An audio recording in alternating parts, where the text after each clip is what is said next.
Streaming live, this is NewsNation Now.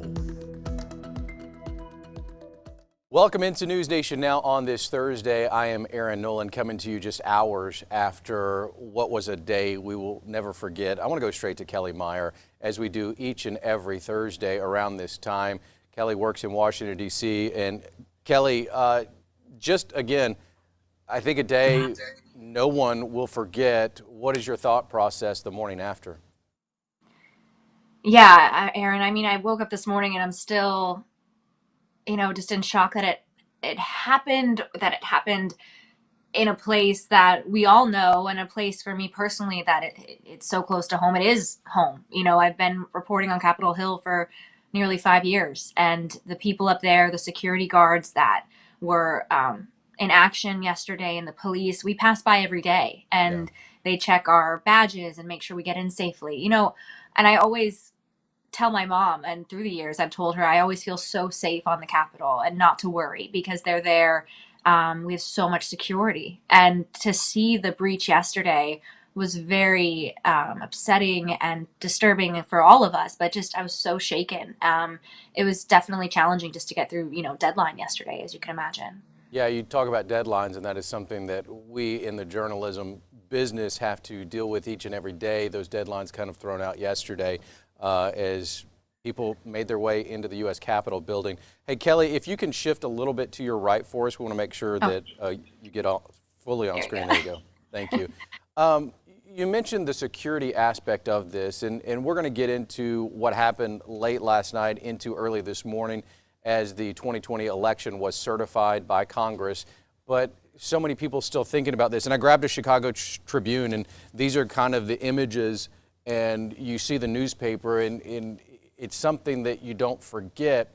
How is security today? How are your feelings about being safe there in D.C.? That's a big question as we go into today and continue on. Why did this happen? Why wasn't there more security in place before this if we knew this protest was being planned? Over the summer we saw so many tanks and National Guard called out in advance of so many protests you saw throughout the summer in DC. So why wasn't that same precaution taken? And then now in the aftermath too, will there be police officers that will be reprimanded? There's a lot of questions being asked of why they were so ill-prepared. And, there's videos I'm sure people have seen floating around. I saw one of a Capitol police officer alone facing off against dozens of people coming in, and was overrun and running for his own life, or fearful for his own life. And it just is shocking to see. I definitely think that's something that's going to be investigated. I know now the security is obviously stepped up. I've been seeing tweets that other officers from surrounding states, Virginia state troopers, are on Capitol Hill. I personally have not been up there yet today, and I'm not sure if I will, just because I know there's a lot of cleanup going on. I don't want to get in the way of people doing their jobs. I also thought this too. We were away, and many other staff and aides were away because of the pandemic. Can you think of how many more people would have been inside the building if it wasn't a pandemic right now? I definitely would have. Many of our colleagues would have been up there. And it just is amazing to think how many more people would have been there and had to be evacuated or brought to safety. So many different factors in that, Kelly. If you're just now joining us here on News Nation, I'm Aaron Nolan, joined by Washington reporter Kelly Meyer. We're going over what happened yesterday, early into the afternoon yesterday, as people made their way into the Capitol building, stopped the certification of the November 2020 election. We had politicians that were put on lockdown. One of your colleagues and our correspondent here at News Nation, Joe Khalil, was put in a secure location underneath the Capitol. So many different stories are circulating out there right now. Kelly, let's go to the members of Congress that you've spoken with or maybe seen tweets. How are they doing this morning? Obviously, they're tired. They didn't certify the election results until about 3 o'clock Central Time. May have been 2 o'clock Central Time, 3 o'clock there on the East Coast. How are they doing with the levity and the weight of everything that happened yesterday? I'm sure, and what I've heard, some are angry and frustrated that this happened. sad to hear, to think that a woman was shot and killed on just steps away from the Senate chamber, and having the weight of what happened yesterday. I mean, just waking up with that and trying to return to work and continue forward. But I also know that some are going to recess and then not be back until after inauguration. I think they have to reassess, as we mentioned, the security, especially as we have a major inauguration coming up. And, and also it's interesting, I know you're watching too, that they chose to return last night for to continue counting or announcing the count of the electoral ballots going through the states. They chose both sides, House and Democrats, Senate and House, Democrats and Republicans, leadership there saying, we're going to come back and finish this count. And then it was interesting to see, as Republicans who were initially objecting, to come back and say, after what we saw today, I am going to take back my objection and let's just move forward. You saw that from Kelly Loeffler, a Georgia senator who actually just lost her race. And you saw that from a few others, I believe, who there was a couple others that did it as well, that just took it back. And so it's a change of heart. And I think it's something, those senators were in a secure location, not knowing what would happen. I saw a tweet from South Carolina Republican Tim Scott that he joined the chaplain and led both sides, both Republicans and Democrat senators, in prayer in this secure location. They didn't know. And another text I got from an aide saying how scary it was. And it's hard. It's hard to talk about. These are all people and work with every day. So it's just shocking. All right. So outside of the shock, there was business that was done last night, early into this morning. The election has been certified, meaning that Joe Biden will now, the votes were in, now the certification is there. He's the president-elect. He will assume the presidency in less than 2 weeks. How did that process all go last night? You just mentioned a little bit of it, but this is it. This is the final piece of the puzzle that need to be played out for the November 2020 election. Yeah, and this is something I was doing live shots with our stations across the country Tuesday night, saying that this was going to be something that was going to be relatively, maybe a little bit of drama, but wasn't, we couldn't even imagine something like this had happened. But it was supposed to be something that is just a formality. Other years, you wouldn't even have paid attention to it like this. But because of the controversy and questioning surrounding it, there was a lot of attention paid to this. But basically, it's generally just the vice president comes, announces the states, and they read who won those states, and then they object or agree, and then they just move forward. So as you mentioned, late in the morning, I believe it was 3:30 or 4 a.m., they did finally announce that Joe Biden and Kamala Harris were the president, or are the president and vice president. So the next step is 2 weeks from yesterday, they will be inaugurated here in Washington. That's another thing we are preparing for. There was a stage set up outside, which now famously you're seeing people were climbing over yesterday. But they also are planning to keep that more virtual.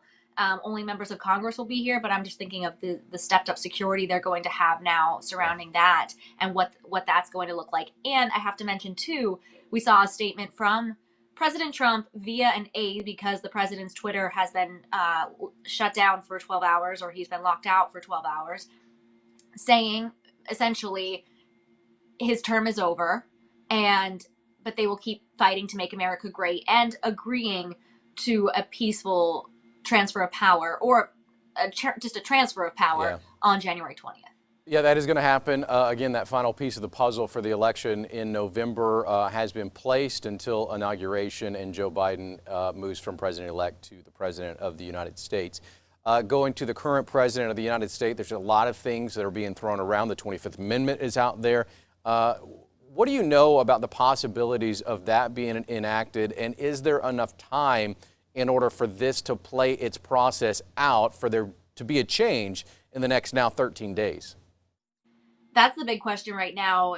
There's just less than 2 weeks until the inauguration, but I think there's a lot of concern up here after what they saw yesterday.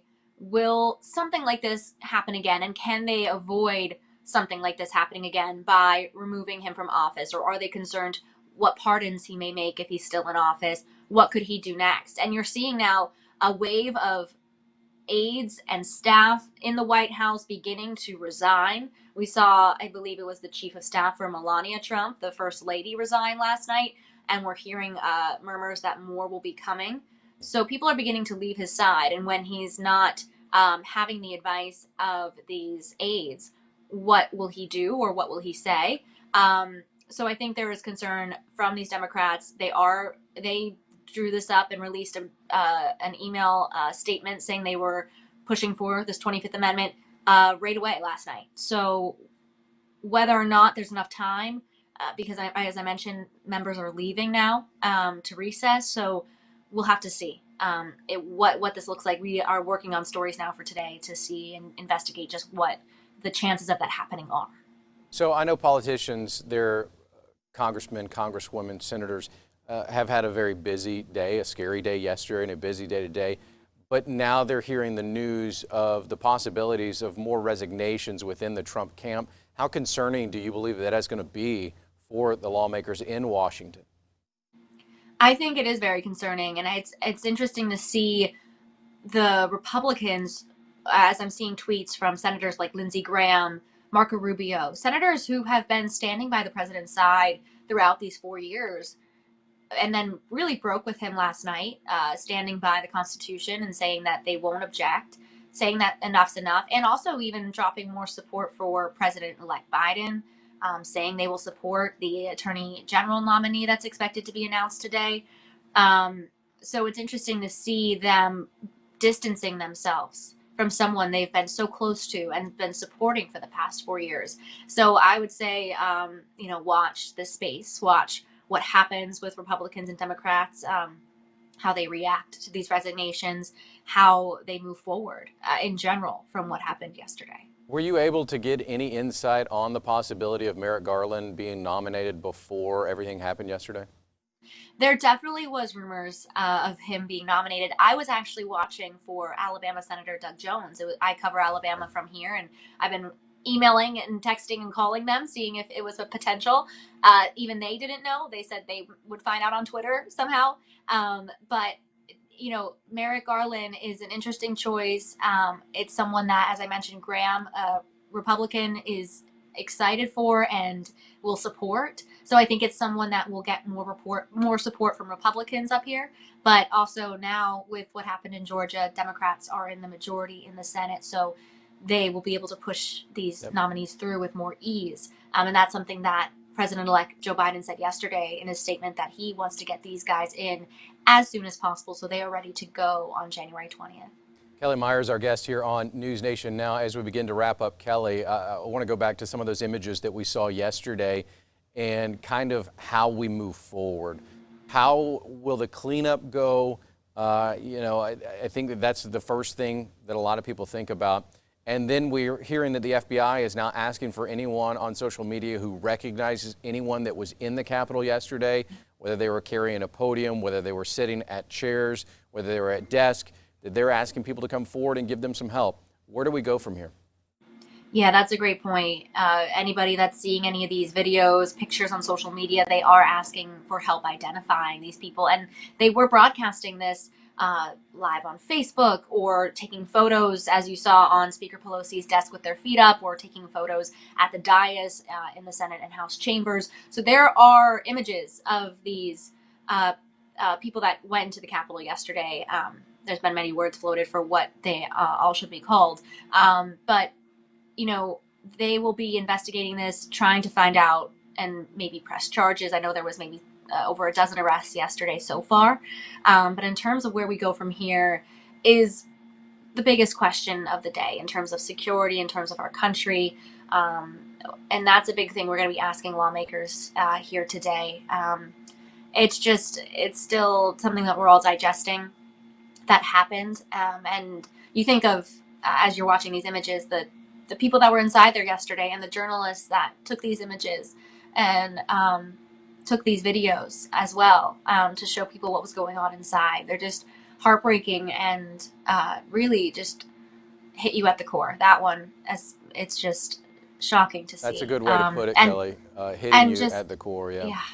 And then I will add, I've been talking with people across the country. My sister lives in Australia. People and friends in Turkey, New Zealand, they're all watching what happened here and all sending their condolences and their concern to our country. And to see this happen in our nation's capital is just unbelievable. As the FBI has asked for help, I'm curious about the security system as far as cameras within the Capitol. I have a feeling that outside of the images that you're seeing on your screen right now, that there is going to be a lot of surveillance video that the FBI and other agencies will comb through of these people as they walked through the Capitol building. Yeah, absolutely. There's definitely, I mean, this is such a secure place. That's why I think it's so shocking so many people were inside. As I mentioned, they check my badge before I go in. I go through security as if I'm going into an airport and going on taking a flight. Um, you could bring a guest with you, but they have to have their ID or a driver's license. It and just how they got in and how they just ransacked everything is just um, unbelievable. But I do believe they will have the security footage. It is a very secure place. They will have this cameras everywhere tracking who went in. And I do think they'll be able to make more arrests in the days to come. Kelly Meyer, thank you so much. Thank you for your insight. Thank you for being there covering this event. We appreciate you. Stay safe. As I know that you, again, you've mentioned it, you know the people that were there, and our thoughts and prayers, no doubt, with them. And again, thank you for being here. Thank you so much. Kelly Meyer reporting for us out of Washington. An update is coming up from Washington, D.C. from the mayor, is that right, Elise? From the mayor of D.C., 11 o'clock Eastern, 10 o'clock Central. We will stream that information right here on NewsNation Now and the NewsNation Facebook page. And if you don't know about NewsNation, we're a brand new network. We're not on the left. We're not on the right. We're not going to steer you how to believe or what to think. We're going to give you these facts and let you decide for yourself out there. So join us each and every night, starting at 8 o'clock, 7 o'clock Central on WGN America. And if you watch us regularly, you'll know this, what I'm about to tell you. On the right-hand corner of our website, there's a little search engine. Put in your zip code. We'll tell you exactly how to watch WGN America and NewsNation. I'm Aaron Nolan. Thank you so much for joining us right here on NewsNationNow.com. Have a good morning. See you soon.